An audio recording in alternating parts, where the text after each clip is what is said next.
musiba bi ñu dal mu ngi ñu dale ci tooñ gi ñu tooñ imam Alioune Badara Ndao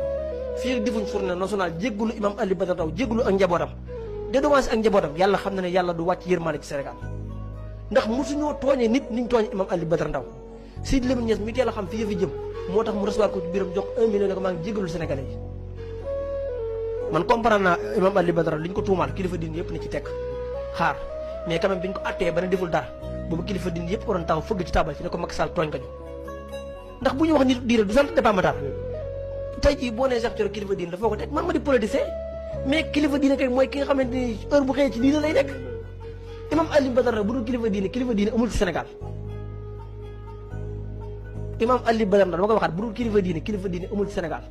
moo tax bi ñu ko jàppee Macky Sall def ko li mu koy def ba mu jëlee ca feebar ba faatu ca booba Sénégal yëpp war nañu mën a maase bu baalu imam Alioune Badara Ndao man damay gëm ak imam Alioune Badara Ndao moo topp Sénégal ba léegi nii te gisoo ba léegi nii benn kilifa diine ne Macky Sall li ngeen ëpp na nga gis l'observateur bu xëy di asar nawu ci kawam fekk nañ këram nangam million de euros këram ay abu taalib ay nangam ak nangam xam daal loolu dafa jéggi dayoo moo tax man ñu bëri dama leen a comprendre comme que ci dossier imam Ndao bi nañ ko mën a seetaan noonu assan président Ousmane Sonko comme imam Ndao bàyyi woon boppam ak yàlla sëñ Saliou Sow conférencier dafa jooy imam Ndao ba faatu dafa jooy imam Alioune Badara Ndao ba faatu tooñ gu mel noonu nga tooñ ko nit